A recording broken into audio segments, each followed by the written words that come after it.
అధ్యాయము మొదటి నుండి మనం చూసినట్లయితే అబ్రహాముతో దేవుడు తెలియజేస్తున్న మాట ఏంటి అనంటే, యెహోవా నీవు లేచి నీ దేశము నుండి, నీ బంధువుల నుండి, ఎద్ద నుండి, నీ తండ్రి ఇంటి నుండి బయలుదేరి నేను నీకు చూపించు దేశమునకు వెళ్ళము.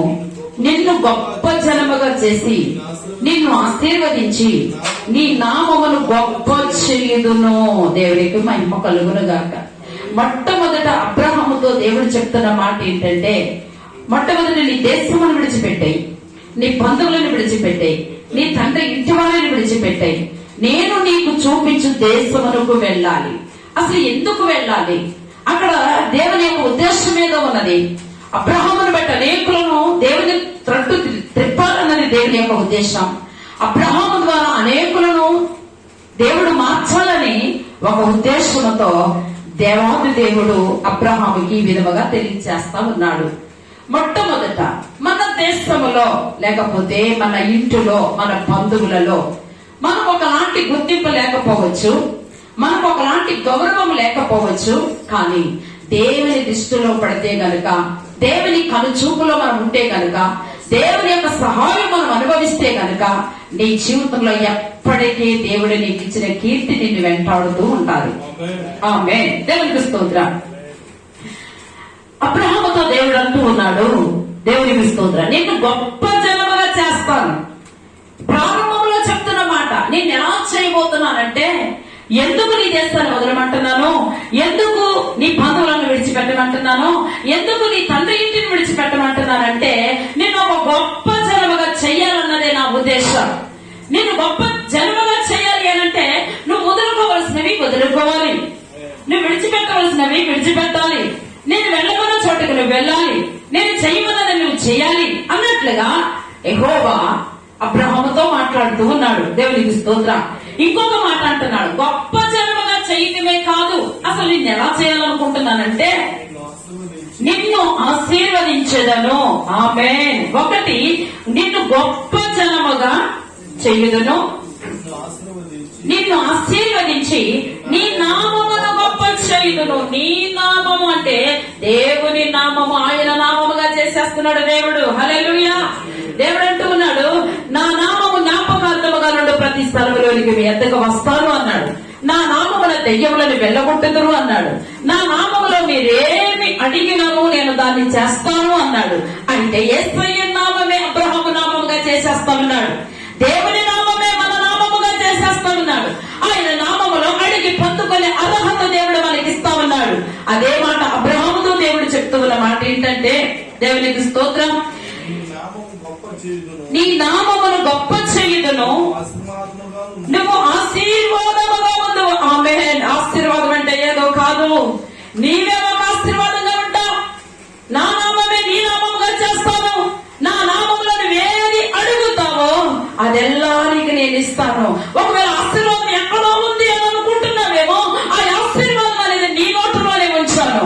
నువ్వు పలికితే అనేకులకు ఆశీర్వాదం, నువ్వు మాట్లాడితే అనేకులకు ఆదరణ, నువ్వు మాట్లాడితే అనేకులకు ధైర్యం, నిన్ను చూసి సమాజము మార్పు చెందేలా నిన్ను మారుస్తాను.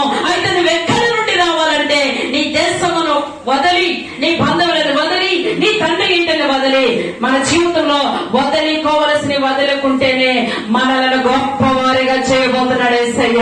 మన నోటిలో ఆశీర్వాదం ఉంచబోతున్నాడు యేసయ్య. మన నోటిలో ఆదరణ మాటలు ఉంచబోతున్నాడు యేసయ్య. మన నోటి మాట ద్వారా అనేకులను మార్చబోతున్నాడు యేసయ్య.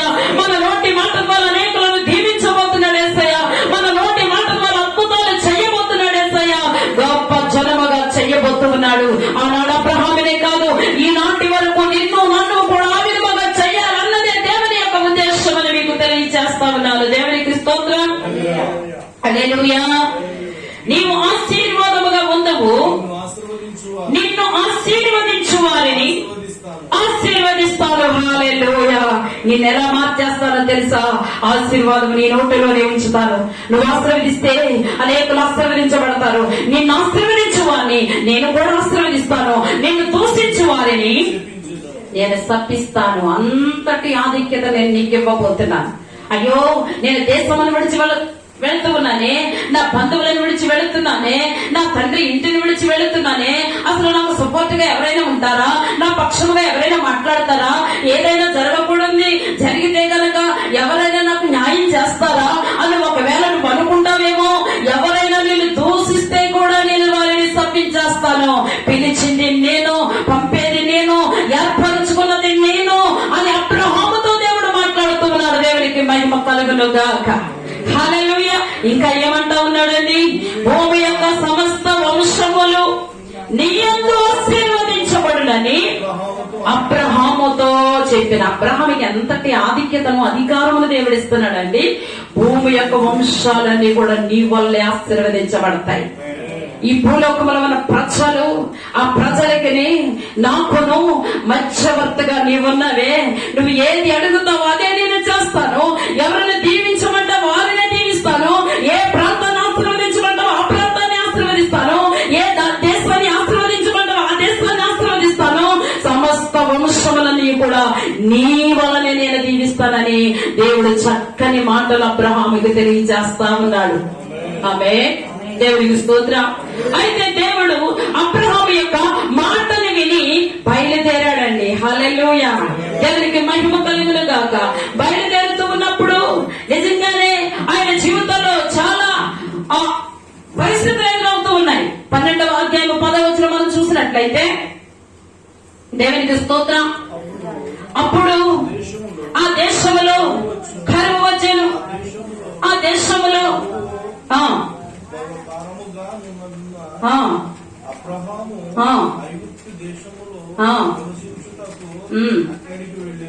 దేవునికి స్తోత్రం.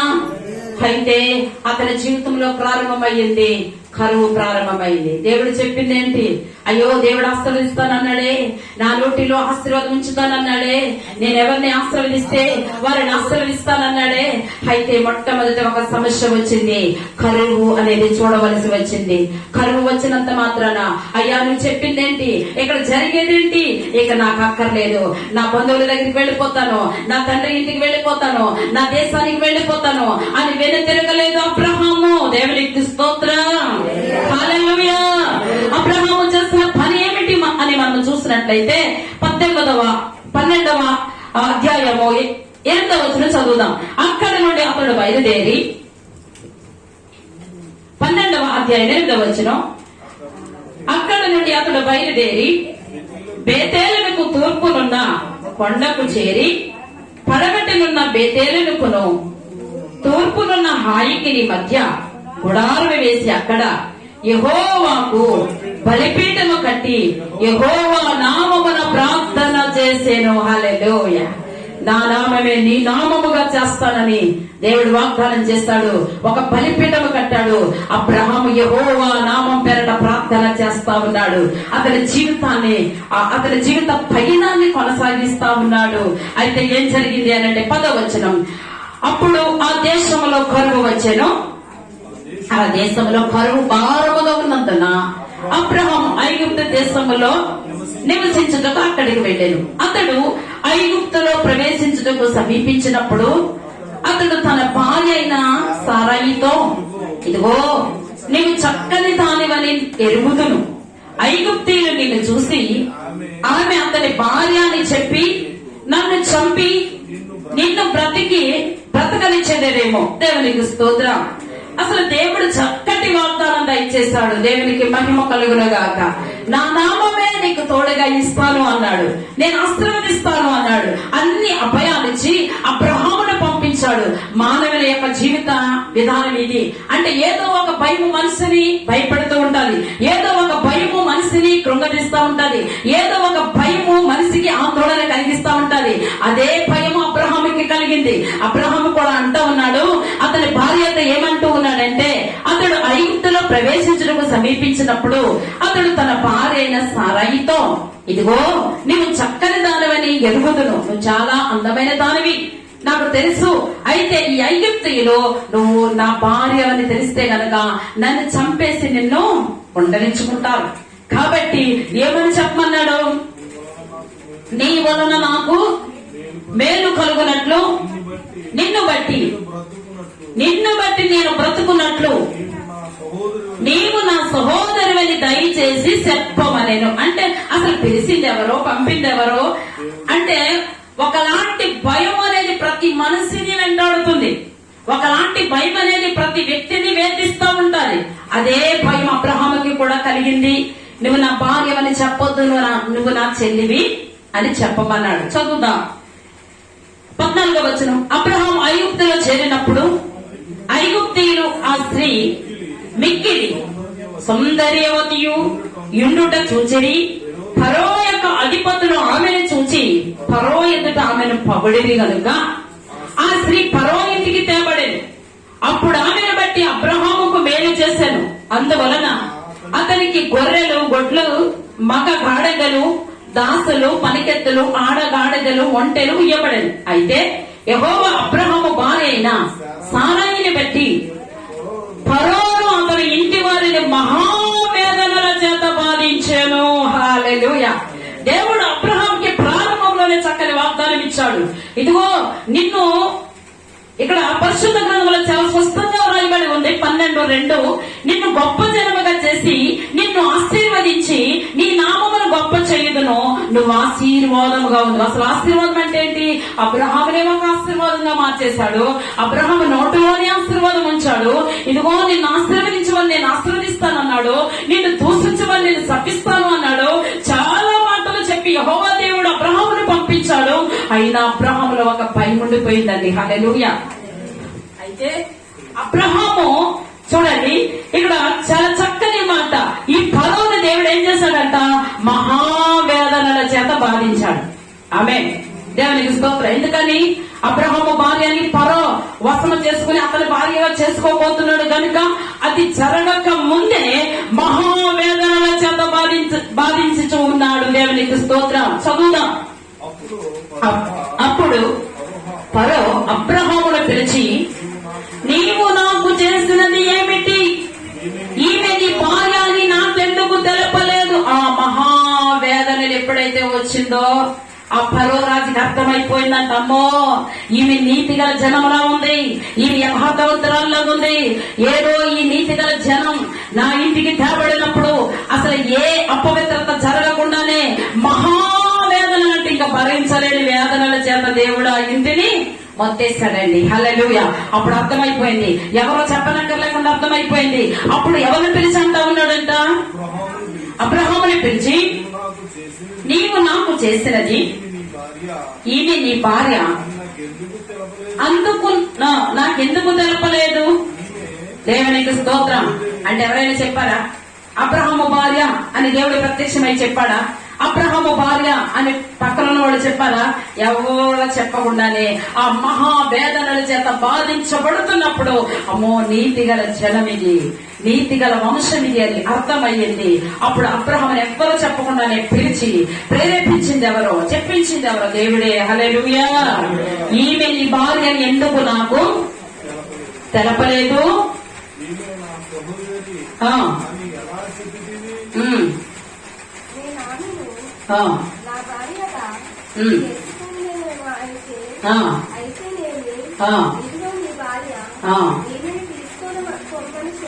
దేవునికి స్తోత్రం.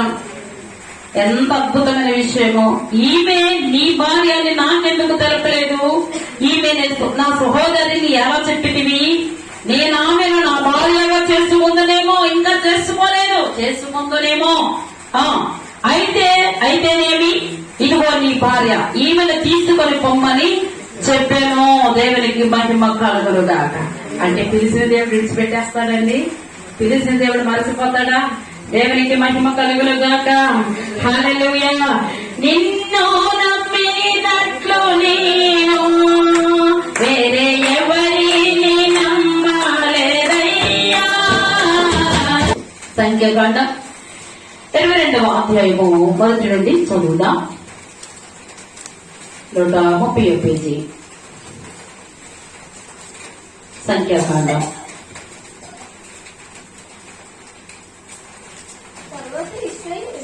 తరువాత ఇశ్రాయేలీయులు సాగి యెరికోకు యొర్దాను తీరమునున్న మోయాబు మైదానములో దిగిరి ఆయన బాలాకు ఇశ్రాయేలు బాలాకు ఇశ్రాయేలీయులు అమోరీయులకు అమో